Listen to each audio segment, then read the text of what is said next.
Officials were arrested as part of a corruption investigation. BBC News. Good morning, this is BBC Radio 4. It's Monday, which means a new book of the week. It's the vivid and honest memoir of Oliver Sacks, the neurologist and author best known for the man who mistook his wife for a hat. His autobiography is called On the Move, and it begins at 10:15. That's after Reflections, in which the historian, Professor Peter Hennessy, invites senior politicians to reflect on their life and times. This week, his guest is Nigel Lawson, the former Chancellor of the Exchequer. With me today is Nigel Lawson, Lord Lawson of Blaby, a self-proclaimed Tory radical, and one of but a handful of post-war Chancellors of the Exchequer who, during the premiership of Margaret Thatcher, truly changed the nature of Britain's political economy with his tax reforms. Nigel, welcome. Thank you very much. Tell me about your home background. Was it a political family in North London, in Hampstead? No, not at all political. And indeed, I didn't intend to go to politics myself. It was a sort of very conventional, comfortably off middle-class home. Was it a religious family? Not at all. Slightly impertinent question, but are you a religious person?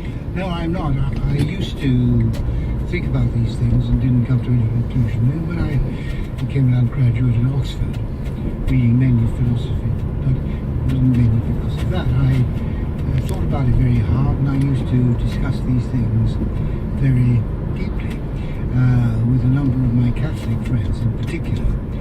And I came to the conclusion that I couldn't believe in God. And I used to call myself an agnostic, but then later on I thought, well, that's pretty gutless. If you're an atheist, you should call yourself an atheist. So I've been an atheist ever since, and that's a long time ago. That was when I went up to Oxford in 1951. And I've seen no reason whatever to change my view. But I'm not an aggressive atheist because I've had so many religious friends who are good people. And Engine is at operating temperature. Was Oxford a fairly exotic experience? You've been at Westminster School in London, and I think you got a scholarship in mathematics and changed to PPE, but concentrated on the linguistic analysis. Pretty austere stuff. But did you have a kind of lotus-eating existence on the side, if I can put it? Oh yes, I spent most of my time going to parties. Indeed, I was warned by one of my tutors, a particularly silly man, that if I didn't stop going to parties, I would only get a third for my degree. I didn't take any notice of it. No, the party life was great. Napoleon had this dictum that if you want to understand a man or woman in authority, as you were to be later, think of the world as it was when they were 20. And if it works in your case, it may not.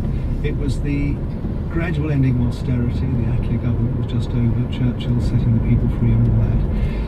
Did you absorb political instincts and views at that time? Was that part of your formation at Oxford, having been apolitical at home? Yes, I was very critical. It was the first government that I was aware of was the post-war Labour government, the Attlee government in 1945. And I could see that socialism didn't work. And which bits in particular? The economy was a disaster. But also, it was clear to me that they had no understanding of human nature, and that they were trying to change human beings in a way that suited their ideas, and no doubt very high-minded, but you can't change human beings, at least very rarely, and never has been. I mean, some people think about progress, and there is a lot of progress, largely in technology, but I don't think there's been any progress whatever in human nature. Rather a bleak analysis, Nigel. I just know the human nature has its good and its bad aspects, but there is absolutely no progress in human nature. People today are not any better than people in the past, but the technology is better, so we live more comfortable lives. Did you absorb what used to be called the post-war consensus, in the sense that the Churchill government, Rab Butler being particularly influential, accepted the welfare state aspect of the post-1945 settlement, but not all the nationalisations, many of them did. And there was a very powerful relative consensus, I think we would call it, in the early 50s, between the two front benches. Were you Keynesian? Were you welfare state-ish, even though your view of human nature was not that of perhaps a Stafford Cripps, who was a saintly figure? I was never welfare state-ish. I was brought up, as everybody was at that time, with Keynesian economics, maybe particularly so in my case, because my economics tutor, Roy Harrod, was a great disciple of Keynes, and indeed wrote the first biography of Keynes.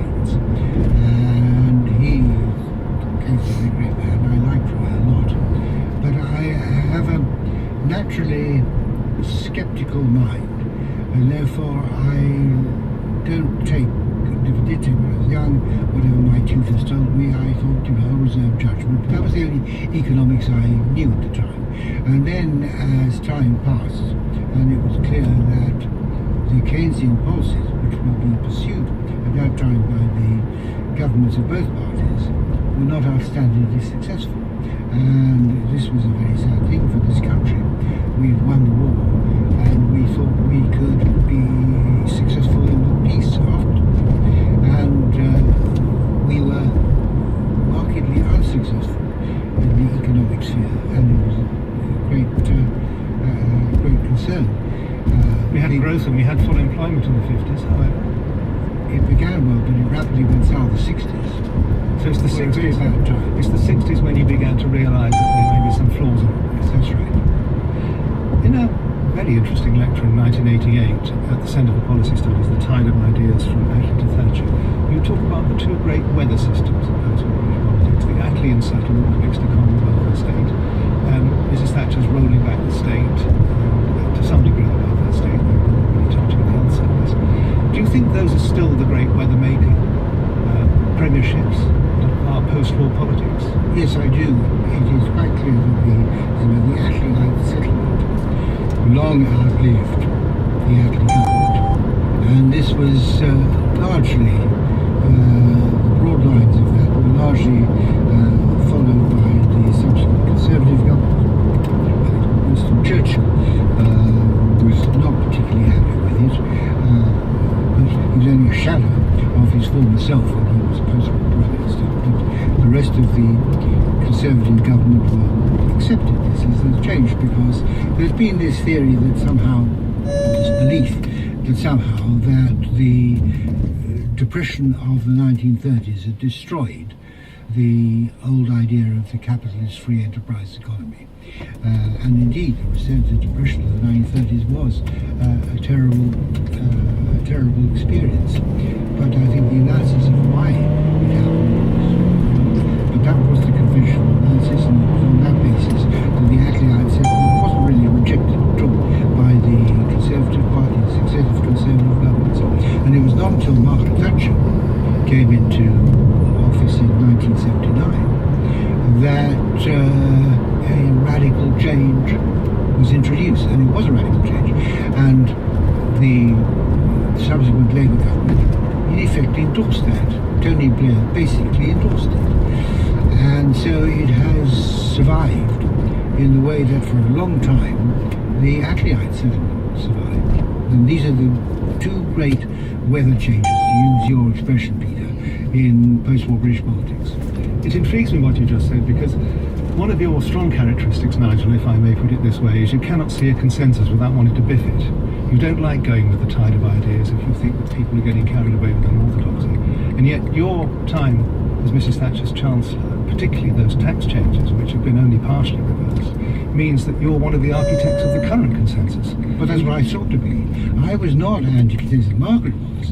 Margaret hated the idea of consensus in itself. I just hated the idea of the consensus we'd had before, which clearly was mistaken.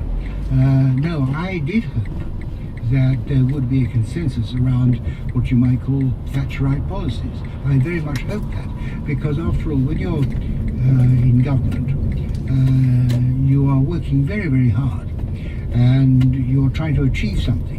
But you're not trying to achieve something just for your term of office. You're trying to achieve something which will endure after you're out of office, because everyone comes out of office sooner or later, and sometimes sooner rather than later. And so I was very anxious that our approach to economic policy in particular, but also it was within a wider framework of understanding what government is about and what a free country is about, would endure. And indeed, one of the things I was always keen to do, like in the privatisation programme, was to entrench the privatisations by having the widest possible spread of shareholdings, so that it